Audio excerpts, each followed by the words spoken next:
Herkese merhaba, kanalıma hoş geldiniz. Bu videomda sizlerle elimde görmüş olduğunuz ünlü bir markaya ait yelek yapılışını paylaşacağım. Yapılışı gayet kolay, Selanik modelden oluşuyor. Modeli video içerisinde ayrıntılı bir şekilde anlatıyorum. Yine de takıldığınız bir nokta olursa yorum kısmında bana sorabilirsiniz. Başlangıçta sizlerle sayı ve ölçülerimi paylaşıyorum. Mutlaka atlamadan videoyu izlerseniz aklınıza herhangi bir soru kalacağını düşünmüyorum. İpimi videonun başlangıcında bahsediyorum. Sizlerle 3 adet almanız yeterli olacak. S beden 36 beden için çalışıyorum. Videonun başlangıcında da üzerimde duruşunu sizlerle paylaşıyorum. Bence M beden için de uygun diyebiliriz. Modelle birebir aynı çalışmaya çalıştım. Rengi bir tık koyu oldu sadece.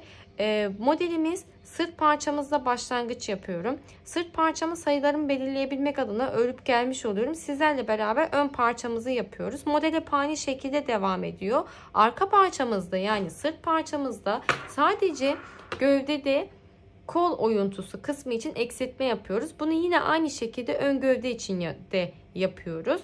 Hem sağda hem solda yapıyorum sırt için. Dediğim gibi ön parçamızda nasıl eksiltme yapacağımızı bahsediyorum. Herhangi bir ense boşluğu oluşturmuyoruz. Devamında kol oyuntumuzu yaptıktan sonra dümdüz bir şekilde ilerliyoruz. 64 tane ilmekten oluşuyor. Esneme yapabilen bir model olduğu için bunu da göz önünde bulundurmanız gerekiyor. Daha sonrasında 2 tane ön parçamız var. Sırt parçamızı tamamladıktan sonra sırtı başlıyoruz ki öncelikle ön parçamız yarısını bulmamız gerekiyor. O yüzden 32 tane sağ, 32 tane sol taraf için ön parçamızı başlıyoruz. Daha sonrasında buradaki lastiklerimizi sonradan ilave ediyorum. Bakın dikerek sabitlemesini yaptım. Bu şekilde gayet güzel bir görüntü elde etmiş oluyoruz. Aynı bir önceki hırkamızda yapmış olduğumuz gibi. 2 tane cep yapıyorum. Yine aynı modelden. Daha sonra kol oyuntusu için lastik ilave ediyoruz. Ve aynı şekilde yaka içinde lastiğimizi oluşturup yeleğimizi tamamlıyoruz. Yapılışa geçmeden önce videoyu beğenmeyi, yorum yapmayı ve kanalıma abone olmayı unutmayın lütfen. Instagram'da takip etmiyorsanız açıklama kısmına link bırakıyorum. Tıklayıp takip edebilir. Orada yaptıklarınızı beni etiketleyerek paylaşabilirsiniz. Şimdi beraber yapılışa geçelim. Yapılışa geçmeden önce kullanacağım malzemelerden bahsetmek istiyorum. Modeli incelediğimde benzer bir ip bulmaya çalıştım ve en yakın bulabildiğim ip Nako Vega'ya aitti. Ve buradaki renk kodunu sizlerle paylaşmak istiyorum. Şunu da söylemekte fayda var. Bir tık koyusu oldu. Birebir aynı çalışmak istiyorsanız görselinizde tuhafiyeye giderek yakın renkte ip seçebilirsiniz. Ama kalınlık olarak bence uygun yapıda bir ip. Buradaki renk kodu 10675. 3 adet almanız yeterli olacak. S beden 36 beden için çalışıyoruz. Şimdi burada ipime uygun şiş ile başlangıç yapıyorum. 6,5 milim uygun oldu. Dilerseniz daha sıkı çalışmak isterseniz daha küçük şiş ile de başlangıç yapabilirsiniz. İlla ki misinalı şiş kullanmanız gerekmiyor. Ben video içerisinde uzun şiş kullanırken masaya çarpma işlemi yaptığı için misinalı şiş ile örgümün başlangıcını yapıyorum. Her zaman misinalı şiş ile videolar çekiyorum. Ama siz elinizde misinalı şiş yok ise dikişli bir yelek olduğu için parça parça öreceğimiz için normal şiş kullanarak da başlangıcınızı yapabilirsiniz. Şimdi burada genelde soruyorsunuz. Şiş setimden de bahsetmek istiyorum kısaca. Instagram'da detaylı videosunu paylaşmıştım sizlerle. Knit Pro'ya ait dirim seti. Ben bunu çok severek kullanıyorum. Şöyle kısaca göstermek istiyorum videonun başlangıcında. Birçok numarası bulunuyor. Genelde sıklıkla kullanmış olduğum şiş setim bu.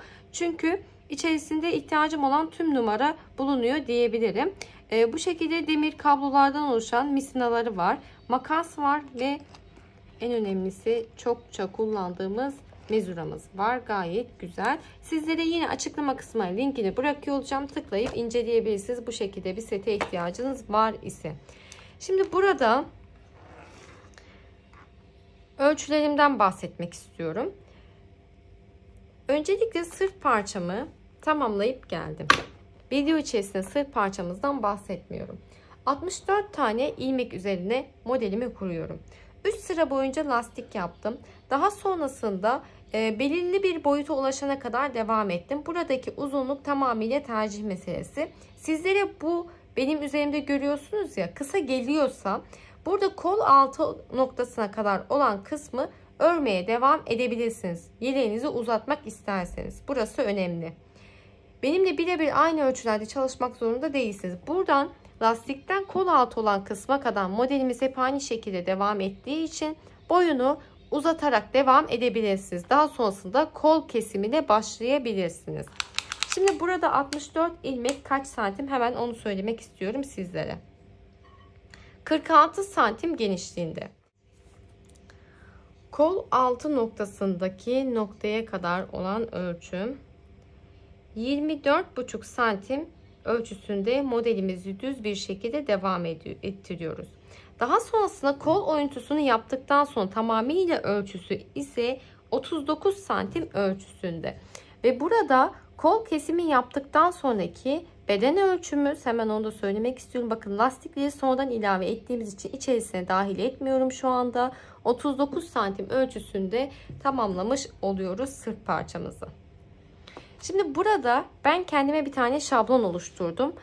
Çok anlaşılır bir şekilde gelmeyebilir sizlere ama yine de ekran görüntüsü almak isterseniz bu şekilde ekran görüntüsü alıp şablon üzerinden devam edebilirsiniz. Şimdi burada sırt parçamı aynı size anlattığım gibi bakın 64 ilmek üzerinde başladım. 3 sıra lastik, sonra modelimi devam ettiriyorum. 26 santim diye buradaki sayılarda küçük değişiklikler olabilir. Çünkü model yapısı gereği esneme yapan bir model. O yüzden 26 santim. Daha sonrasında kol oyuntusu için 3 sıra boyunca eksiltme yapıyorum.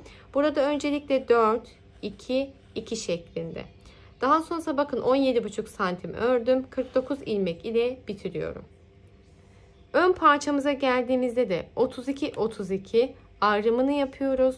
Daha sonrasında burada aynı sırt parçamızda eşit olması için 26 santim kadar örme işlemi yapıyoruz. Daha sonrasında kol oyuntusu için arkada yapmış olduğum işlemin aynısını yapıyorum. 4, 2, 2 eksiltme yapıyorum. Bakın buradaki yapmış olduğum işlemin aynısını yaptım. Kol oyuntusunu oluşturduk. Ve yaka için belirli bir sıra boyunca ilerliyoruz. Bunu da videonun başlangıcında ölçümü söylüyorum. Zaten video içerisinde buradaki parçamızı beraber yapıyoruz. Belli bir sıra boyunca ilerledikten sonra yine küçük bir eksiltme 4, 1, 1 ve 18 ilmek ile parçamızı tamamlıyoruz. Daha sonrasında dikerek birleştirme ve lastik işlemi yapıyoruz. Bakın şöyle yakın tutuyorum sizlere.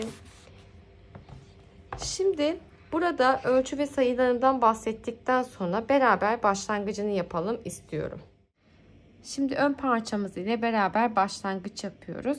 Sırt parçamda 64 tane ilmek atarak başladığım için ön parçam için 32 ilmek atarak başlangıç yapıyoruz iki parça halinde. Şimdi ben bir tarafını yaptım. Sol tarafını tamamlayıp geldim. Sağ tarafın başlangıcını beraber yapıyoruz. Modelin yapısı gereği ön tarafını çok da ayırt edemediğimiz için iki tarafı da aynı şekilde yapabilirsiniz. Aklınız karışıyorsa kesme esnasında, eksiltmeler esnasında aynı şekilde de yapabilirsiniz. Şimdi burada yumaktan belli bir miktarda ipimi ayırdıktan sonra ortasına parmaklarımı yerleştirdim. Döndürdüm ve bir tane düğüm şeklinde ilmeğimi oluşturdum.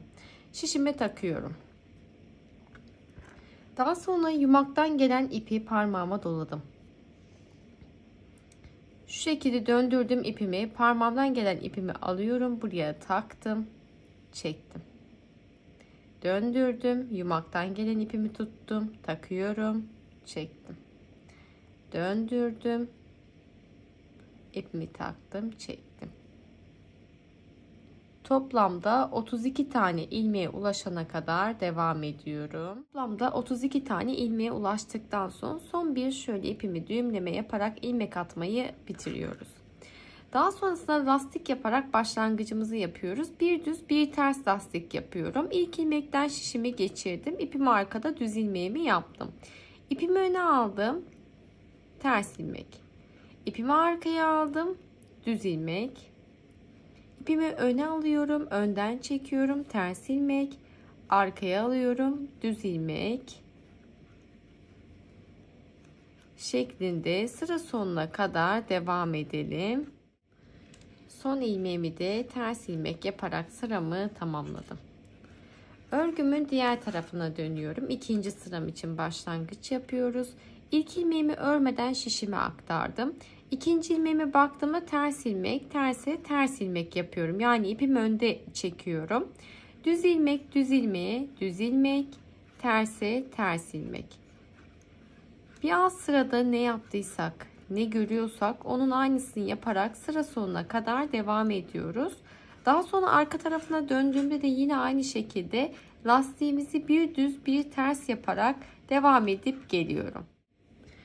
Şimdi 3 sıra boyunca lastiğimizi tamamladıktan sonra sıra geliyor Selanik modelimizi oluşturmaya. En basit haliyle sizlere göstermek istiyorum. İlk ilmeğimi örmeden şişime aktardım. İkinci ilmeğim ters ilmek, ters ilmek yapıyorum. Üçüncü ilmeğimize geldiğimizde düz ilmek. Düz ilmeğimizi nasıl çekiyoruz? Buradaki önemli olan nokta, modelimiz düz ilmekten oluşuyor. Düz ilmekte bakın şöyle baktığımda bu üstten normalde şişimi geçirip arkadan ipimi çekiyorum, düz ilmek yapıyorum. Selanik modelimi oluşturabilmek adına bir alttaki boşluktan bakın şöyle parmağımla tutarak göstermek istiyorum. Buradaki ilmeğimden değil bir alttaki boşluktan tığ şişimi geçiriyorum. İpimi arkada çektim ve şöyle bırakarak çekiyorum. Ters ilmeğimi ters ilmek yaptım. Şimdi düz ilmeğime geldim. Üstteki ilmeğimden değil altındaki boşluktan şişimi geçirdim. İpimi arkada düz ilmeğimi çekerek ipimi bırakıyorum. Ters ilmek, düz ilmeğime geldim. Bakın buradaki ilmeğimden değil bir alttaki boşluğumdan şişimi geçirdim ve ipimi çektim. Terse ters ilmek. Düz ilmeğime geldiğimde bakın buradaki boşluktan şişimi geçiriyorum ve düz ilmek olarak çektim. Ters ilmek. Üstteki ilmeğimden değil alttaki boşluğumuzdan şişimi geçiriyorum. Düz ilmek olarak çekiyorum. Ters ilmeğimi aynı şekilde ördüm.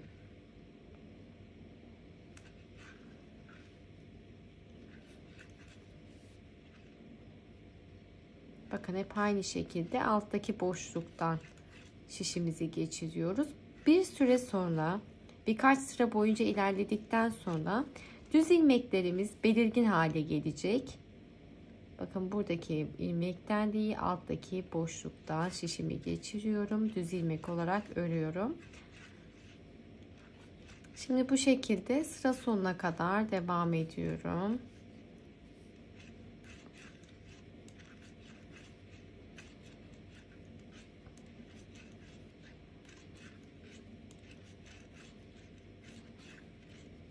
Sıra sonundaki son ilmeğim ters ilmek olarak örme işlemi yapıp sıramı tamamladım. Örgümün diğer tarafına dönüyorum. İlk ilmeğimi örmeden şişime aktardım. İkinci ilmeğime baktığımda ters ilmek, ters örgü yapıyorum.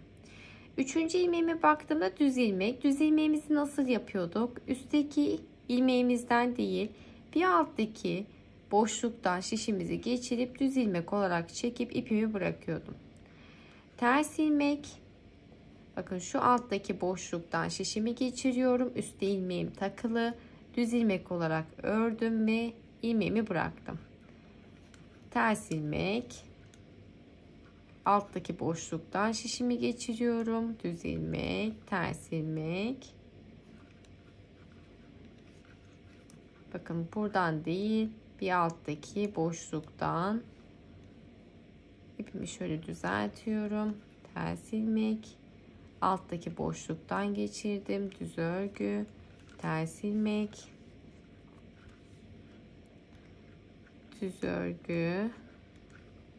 Bakın alttaki boşluktayım.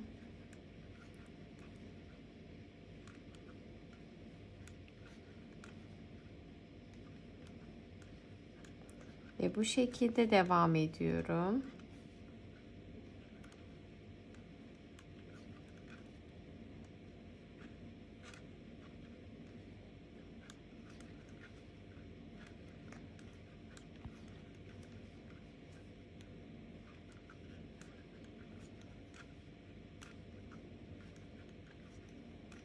Ve ters örgü yaparak sıramı tamamladım. Şimdi ön taraftayız. Bir üst sıranın başlangıcını yapıyorum. İlk ilmeğim her zaman örmeden şişime aktarıyorum. İkinci ilmeğimize baktığımızda ters örgü yapıyorum. Üçüncü ilmeğime baktığımda düz Üçüncü ilmeğime baktığımda düz örgüm var. Düz örgümde üstteki ilmeğimden değil, bir alttaki boşluktan şişimi geçirip ipimi çekiyorum. Modelimiz bundan ibaret. Selanik modelimiz. Hep aynı şekilde devam ediyoruz. Sadece düz ilmeklerimizi bir alt sıradan ilmeğimizi çekerek oluşturuyoruz. Ters örgümüzü ise yine aynı şekilde devam ediyoruz. Şimdi kol oyuntusu kısmına kadar bu şekilde modelimizi devam ettirelim. Şimdi kol altı için yeterli uzunluğa ulaştık. Buradaki uzunluğu ben şu an bu görmüş haliyle ölçüp sizlere söyleyeceğim. Ama bunda esnetme yaptığınızda boyu uzayabiliyor veya şu şekilde yaptığımızda da genişleme yapabiliyor modelin yapısı gereği. Bunu da söylemekte fayda var. Şimdi normal düz haliyle ölçtüğümüzde yaklaşık 22,5 santim ölçüsünde örme işlemi yapıyoruz. Burada kol uzunluğuna geldik. Dilerseniz boyunu daha da uzun yapmak isterseniz yeleğinizi burada bir tık daha örmeniz gerekiyor. Benim üzerinde duruşunu başlangıçta paylaşıyorum ve Instagram adresimde paylaşıyorum. Sizlere göre benim uzunluğum kısaysa boy uzatması yapmak istiyorsanız kol altına gelene kadar 22,5 santim değil daha da devam etmeniz gerekiyor. Şimdi burada istediğimiz boyuta ulaştık. Ne yapıyoruz? Kesme işlemi yapıyoruz. Bunu nasıl yapacağım? 2 tane ilmekten şişimi geçirdim. Düz bir eksiltme yapacağım. İpimi arkada öne doğru çekerek 2 ilmeğimi tek ilmek olarak çektim. Çektiğim ilmeği şişime takıyorum. Bir tane eksiltmemi yaptım. Yanına bir tane daha ilmek alıyorum. İkisini beraber çektim. İkinci eksiltmemi yaptım. Şişe takıyorum. Yanına bir ilmek daha aldım. 3. Bir kez daha yapıyorum. 4. 4 tane eksiltme yapıyorum. Bakın sadece bu Selanik modelimizin yani düz örgümüzün olduğu kısma baktığımızda 2 tane düz örgümüzü yaptık ve 3. düz örgümün olduğu noktada ilmeğim var. Buradan itibaren hemen bir sonraki örgüm ters örgü, ters yapıyorum. Modelime aynı şekilde devam ediyorum. Bakın ters, düze hemen alttaki boşluktan şişimi geçiriyorum ve düz örgümü yapıyorum. Sıra sonuna kadar aynı şekilde devam edelim. Daha sonra bir üst sıranın başlangıcını yapıp yine buradaki son noktama kadar dönüp geliyorum. Şimdi sizlere bahsettiğim gibi sıra sonuna kadar geldim. Ve burada sıramı tamamladıktan sonra eksiltme yapmış olduğum noktaya geldim. 2 kez daha eksiltme yapacağız ama birinci eksiltmemizde 4 tane eksiltme yaptıktan sonra 4 tane ilmek eksilttikten sonra devamındaki eksiltmelerimde ise sadece 2 kez yapıyorum. 2 tane ilmekten şişimi geçirdim. Tek seferde çekerek bir tane ilmek olarak eksiltmemi yaptım. Tekrardan şişe takıyorum. Yanına bir ilmek daha aldım. İkisini beraber çekerek 2 kez eksiltme yapmış oldum. Devamında ters örgü, düz örgüye geldiğimizde yine aynı şekilde modelimizi devam ettiriyoruz. Sıra sonuna kadar devam edelim ve bir üst sırada da aynı şekilde başlangıcımı yapıp buradaki noktama kadar geliyorum. Örgümün ön tarafına döndüm. Eksiltme yapmış olduğumuz noktaya kadar gelmiş oldum. Burada yine aynı şekilde eksiltme yapıyorum. 2 tane ilmekten şişimi geçirdim ve arkada düz örgü olarak kestim. Kesmiş olduğum ilmeği şişe takıyorum. Yanına bir tane daha aldım. 2 kez kesme işlemi yaptıktan sonra son eksiltmemizi yapmış olduk. Devamında aynı şekilde ters örgü, düz örgüye geldiğimizde ise alttaki boşluktan geçirerek düz örgümü yapıyorum. Şimdi bu bizim son eksiltmemizdi. Bundan sonraki eksiltme yaka oyuntusu için olacak. Şöyle bir düzeltip göstermek istiyorum size. Bakın bu şekilde. Devamında birkaç sıra boyunca modelimize aynı şekilde devam edip geliyoruz. İstediğim uzunluğa ulaştım. Bakın burası bizim kol altı kesme işlemi yapmış olduğumuz nokta. Yaka oyuntusu için burada eksiltme yapıyoruz. Yani bunun karşı tarafında eksiltme yapıyorsunuz gibi düşünebilirsiniz. Şimdi burada kaç santim kadar örme işlemi yaptım üzerine. Bakın ölçtüğümde 10 santim kadar dümdüz modelime aynı şekilde devam ettim. Daha sonrasında yine aynı şekilde eksiltme yapıyoruz. Kesme işlemi yapıyoruz. Öncelikle 4 tane yapacağım. İpim arkada, 2 tane ilmeğimden şişimi geçiriyorum. İkisini beraber çekerek tek ilmek olarak eksiltmemi yaptım. Şişe taktım. Yanına bir tane daha aldım. Tek seferde çektim. 2 oldu. Devam ettim. 3 ve 4 düz ilmeğimin üzerine gelmiş oldum. Devamında ters örgüm var, ters. Düze gelince yine modelimizi aynı şekilde sıra sonuna kadar devam ediyoruz. Önde artık eksiltme yapmıyoruz. Arka tarafında da yine aynı şekilde bu noktaya kadar devam ediyorum. Buna kadar devam ettim. Eksiltme yapmış olduğum noktadayım. Burada ipimi arkaya aldım. 2 tane ilmekten şişimi geçiriyorum ve tek seferde çekerek bir tane eksiltmemi yaptım.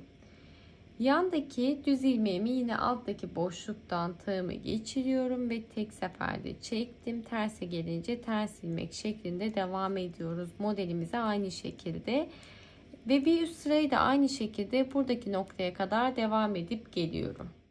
Örgümün ön tarafına geldim.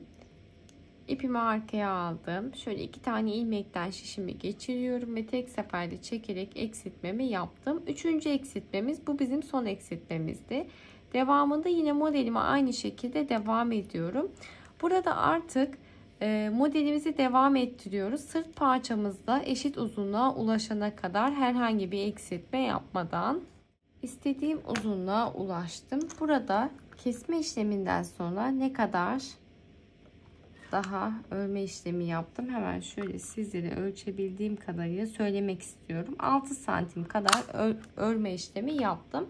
Tabi burada başlangıçta da söylediğim gibi sırt parçanıza göre ayarlama yapmanız gerekiyor. Şimdi istediğimiz ön parça uzunluğuna ulaştıktan sonra tamamıyla tüm ilmeklerimizi toparlama yapacağız. Ama ben burada sıra sonunda kaç tane ilmeğim kaldığını sizlere söylemek istiyorum. 2, 4, 6, 8, 10, 12, 14, 16, 18 tane ilmeğe ulaşmış olduk sıra sonunda. Burada 2 tane ilmekten şişimi geçiriyorum. İkisini beraber tek ilmek olarak çektim. Çekmiş olduğum ilmeğe şişe takıyorum. Yanına bir tane daha ilmek alıp ikisini beraber çektim. Şişe takıyorum. Yanına bir ilmek daha aldım. İkisini beraber çekiyorum.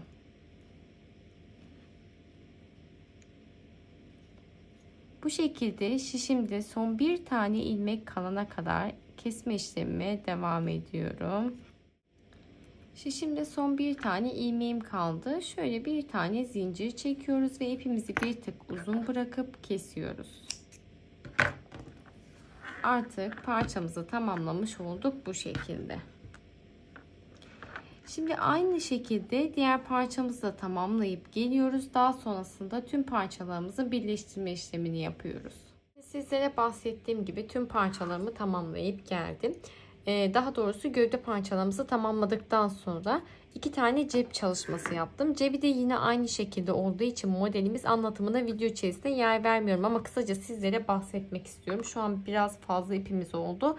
Çünkü dikme işlemi esnasında o ipleri kullanabilmek adına uzun bıraktım. Cepte nasıl başlangıç yapıyoruz? 16 tane ilmek atarak başladım. 3 sıra lastik örgümüzü yaptım. Bir düz bir ters lastik örgümüzü yaptıktan sonra üzerine Selanik modelimizi oluşturduk ve istediğimiz boyuta kadar bu şekilde devam ettik. Şimdi bu şekilde olunca sıra sayısı vermem pek mümkün olmuyor. Sizlere o yüzden ölçümü söylemek istiyorum. Şimdi şu şekilde ölçtüğümde 11 santim ve genişliğini ölçtüğümde yine aynı şekilde 11 santim ölçüsünde oldu. Bence yeterli genişlikte oldu. Dilerseniz daha geniş ve daha büyük çalışabilirsiniz. Şimdi buradan başlangıç yaptık ama dikme esnasında şu şekilde diktiğimizde lastik üstte kalacak. Cebin alt kısmı ise burası olacak. Modelde de bu şekilde yapılmıştı. Şimdi bundan 2 tane yapıp geliyoruz. Daha sonrasında sıra geliyor ön lastik parçamıza. Ön lastik parçamızı daha önceki aynı markaya ait bir tane hırka çalışmıştık. Orada yapmış olduğum gibi yaptım. Bir tanesini tamamladım geldim. Bir tane kenara tamamlayıp geldim. Çünkü düz bir şekilde devam ettiği için.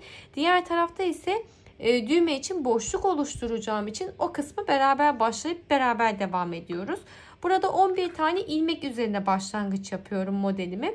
Ve uzunluğunu da ön parçanıza göre ayarlıyorsunuz. Yani şuradan hemen şöyle ön parçamı aldım.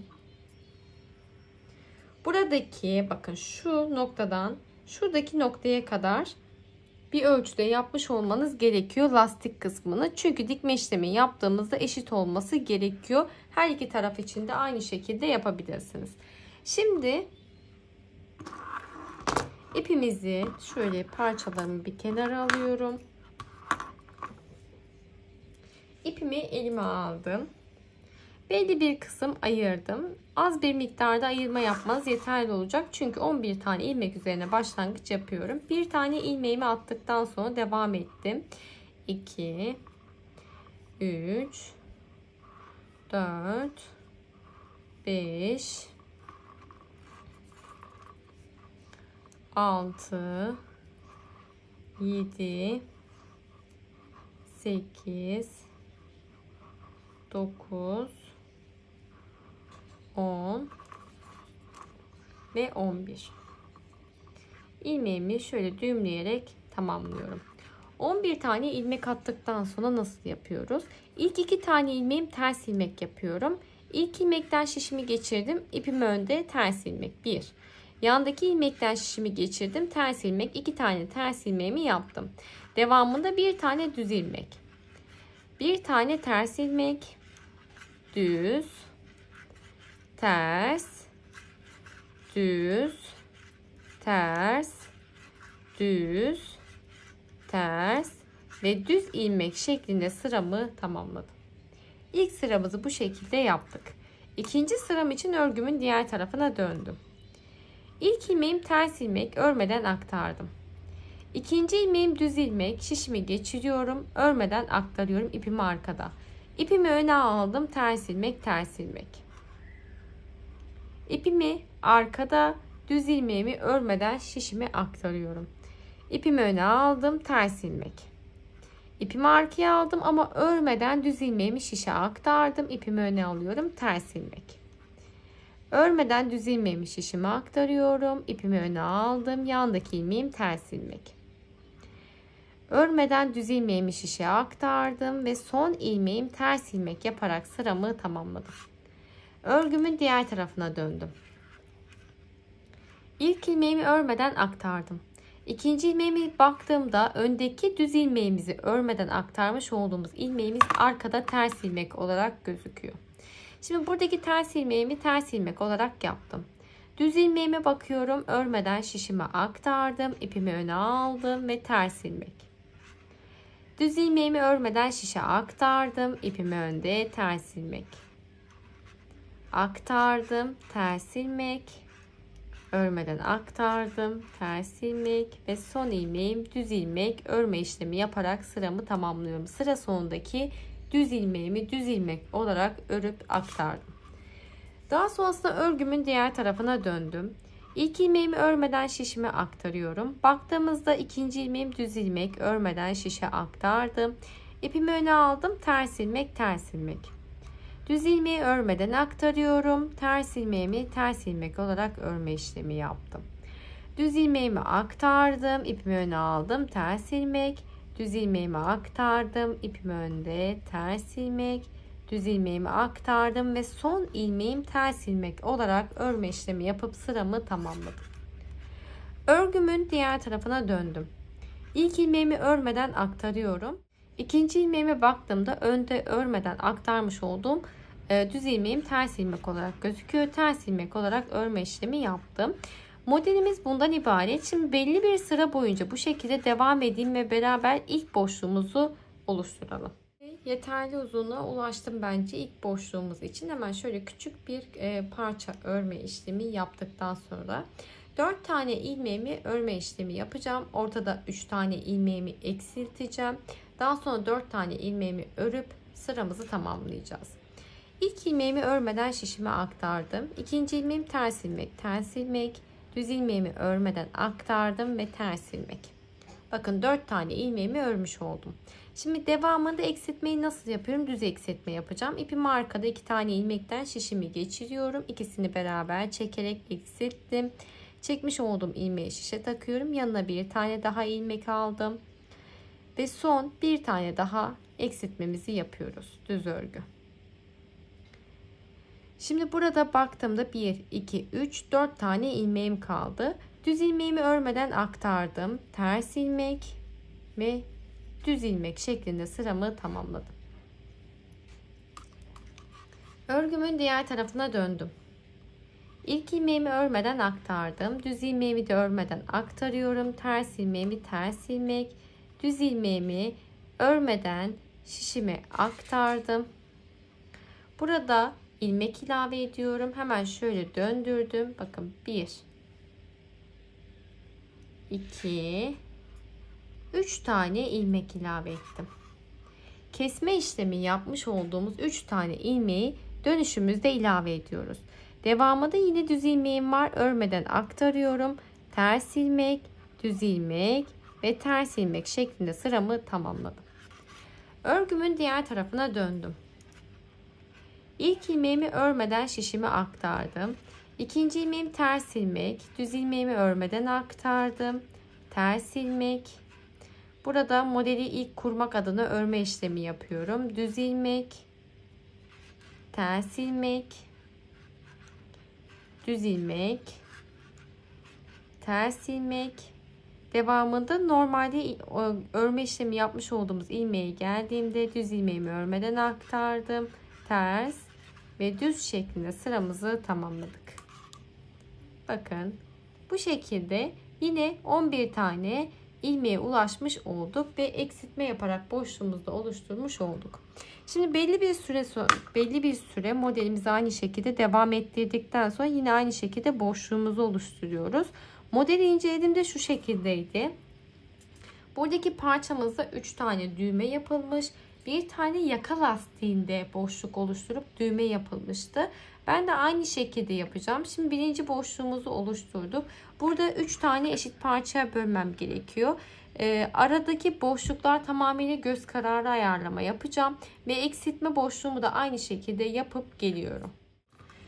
Burada istediğimiz boyuta ulaştıktan sonra bakın sizlere bahsettiğim gibi 1, 2, 3. boşluğumu yaptım. 4. boşluğumu yakaya ekleyeceğim. Şimdi burada istediğimiz eşit uzunluğa ulaştıktan sonra ön parçamızda kesme işlemi yaparak artık tamamlıyoruz. 2 tane ilmekten şişimi geçiriyorum ve tek seferde çekerek kesme işlemi yaptım. Tekrardan şişe taktım. Yanına bir ilmek daha alıyorum. İkisini beraber çektim. Çektiğim ilmeğe şişe takıyorum. Yanına bir ilmek daha alıp ikisini beraber çekiyorum. Bu şekilde şişimizde bir tane ilmek kalana kadar devam ediyoruz eksiltmeye. Bir tane ilmeğim kaldığında bir tane zincir çekiyorum ve ipimi bir tık uzun bırakıp kesme işlemi yapıyorum. Artık lastiğimizi bu şekilde tamamlamış olduk. Diğerini de dümdüz bir şekilde yapıp geliyoruz. Şimdi tüm parçalarımızı tamamlayıp geldikten sonra sıra geliyor birleştirme işlemine. Öncelikle sırt parçamızın yerleştirmesini yapıyoruz. Üzerine de eşit gelecek şekilde ön parçalarımızın yerleştirmesini yapıyoruz. Şimdi sırasıyla birleştirme işlemini yapacağız. Burada eşit gelecek şekilde bir yerleştirme yaptıktan sonra öncelikle omuzların dikme işlemini yapalım. Model sayısı birbirine eşit gelmesi gerekiyor. 6, 7, 8 tane düz. Bakın 2, 4, 6, 8. Şöyle eşit bir şekilde ayarladıktan sonra olduğum ipime uygun iğnemi taktıktan sonra ilk boşluktan iğnemi geçiriyorum. Burada tek dal halinde dikme işlemi yaparsak daha güzel bir görüntü elde etmiş oluruz. O yüzden sadece içte bulunan bakın iç kısımda kalan daldan karşılıklı bir dikme işlemi yapıyorum.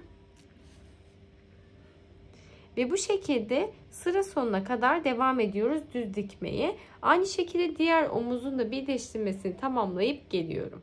Şimdi sizlere bahsettiğim gibi omuz birleştirmesini tamamladıktan sonra sıra geliyor gövde parçamızın birleştirmesine. Bakın burada kol altı noktamızı eşitledikten sonra gövdeden bir birleştirmeye başlıyoruz. Hemen şu alttaki lastik noktamızdan başlangıcımızı yapıyoruz. Yine aynı şekilde İğnenizi geçirebildiğiniz her boşluktan karşılıklı eşit bir şekilde dikmeye devam ediyoruz. Burada da içte kalan ilmeklerden düzgün bir şekilde dikme işlemi yapalım. Yan kısımlarında birleştirmesi tamamladıktan sonra sıra geldi buradaki lastiği sabitlemeye.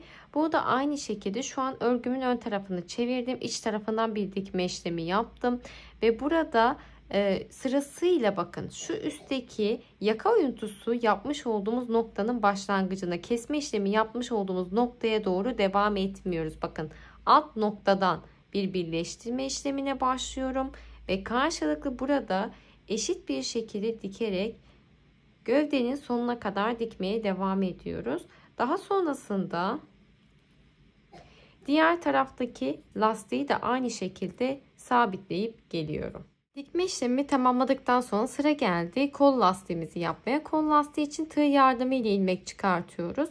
Bir tane zincir çekerek başlangıcımı yaptım. Hemen bu kol altı noktamızdan, dikme işlemi yapmış olduğum noktadan tığımı geçiriyorum.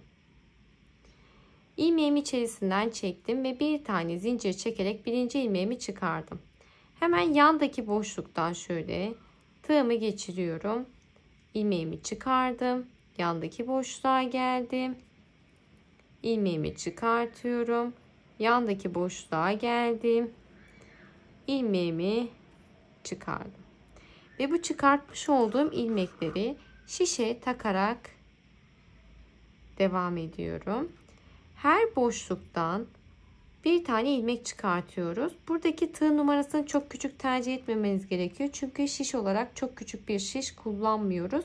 Ben 5,5 milim tığ yardımı ile ilmek çıkartıyorum. Diğer türlü sıkı bir ilmek çıkartırsanız lastiğinizin başlangıcı sıkı olacaktır ve kol toparlanma yapacaktır. O yüzden dediğim gibi kalın bir şiş yardımı ile her boşluktan tığınızı geçirebiliriz. Her boşluktan bir tane ilmek çıkartarak dönüp başlangıç noktama kadar devam ediyorum.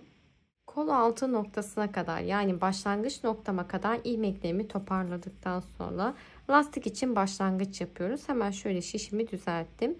İlk ilmeğimden şişimi geçirdim. Düz ilmek. İkinci ilmeğim ipim önde, ters ilmek.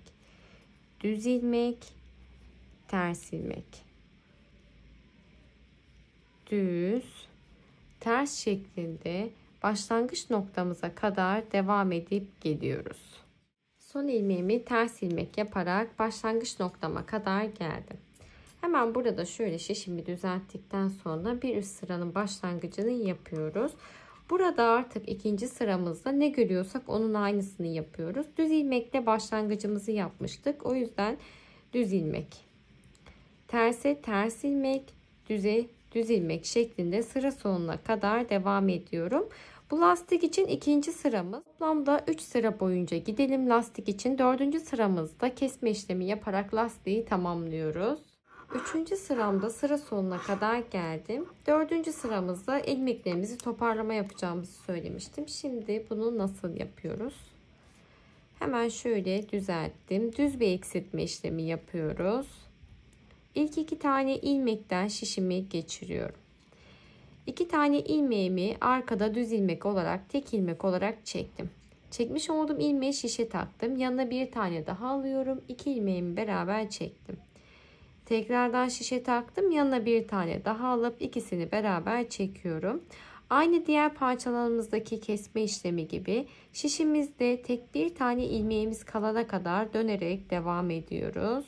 Şimdi bir tane ilmeğim kaldığında artık buradaki ilmeğimi bıraktım. Şu şekilde yapıyorum. İlk eksiltme yapmış olduğum boşluktan tığımı içeriden dışarıya doğru geçirdikten sonra buradaki bırakmış olduğum son ilmeğimi örgümün iç tarafına çekiyorum tığ yardımıyla.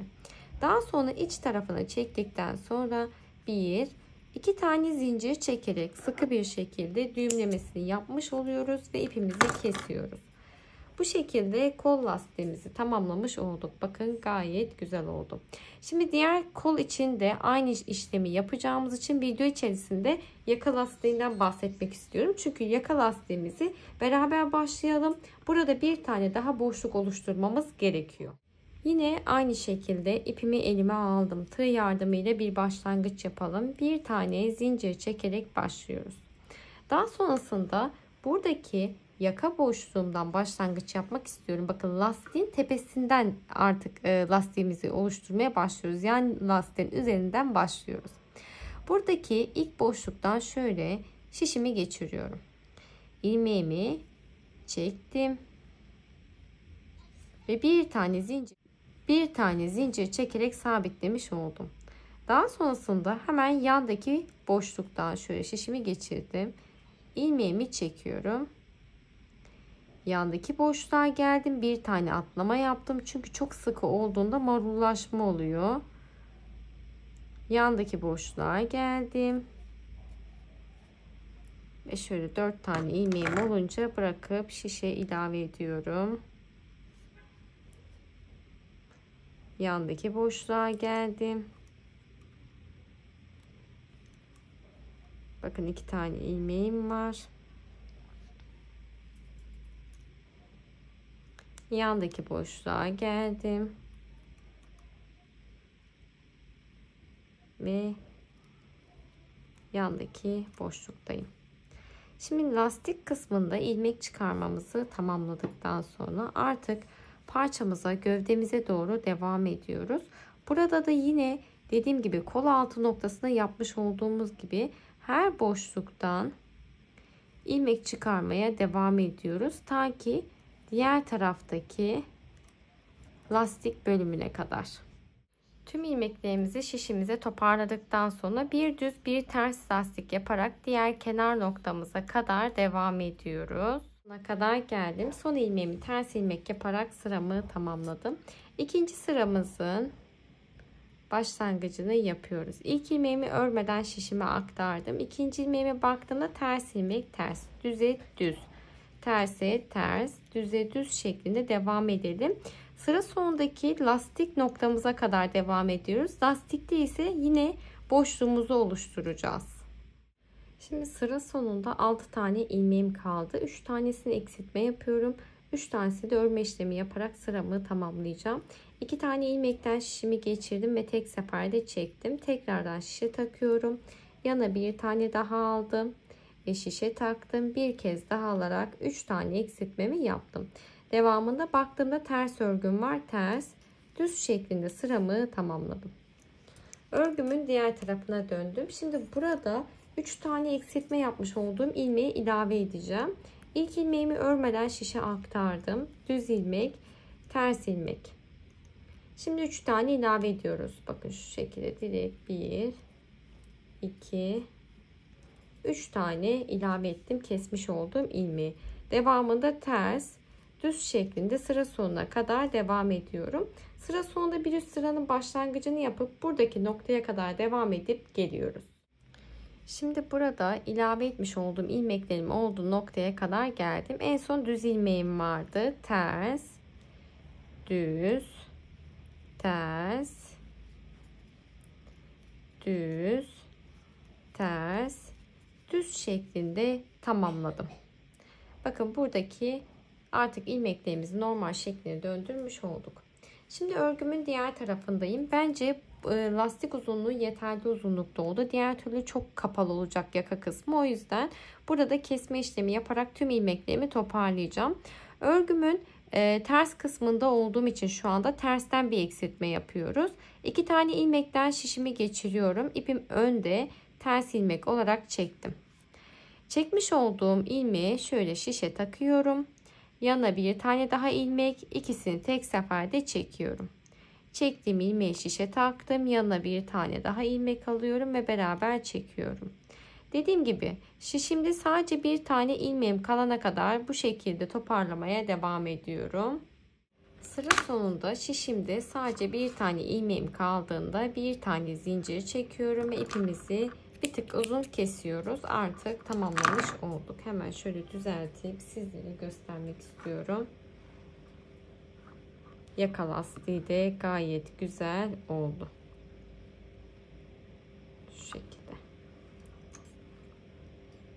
Şimdi az önce de bahsettiğim gibi kol lastiğinin yapılışını göstermeyeceğim. O yüzden diğer kolu da aynı şekilde tamamlayıp geliyorum. Lastiği tamamladıktan sonra düğmelerini dikme işlemini tamamladım. Geldim ve bu şekilde yeleğimizi tamamlamış olduk. Gayet güzel, kullanışlı bir yelek oldu. Modelle de benzerini çalışmaya çalıştım. Bence aynısı oldu diyebiliriz. Videoyu beğenmeyi, yorum yapmayı ve kanalıma abone olmayı unutmayın lütfen. Bir sonraki videoda görüşmek üzere. Hoşça kalın.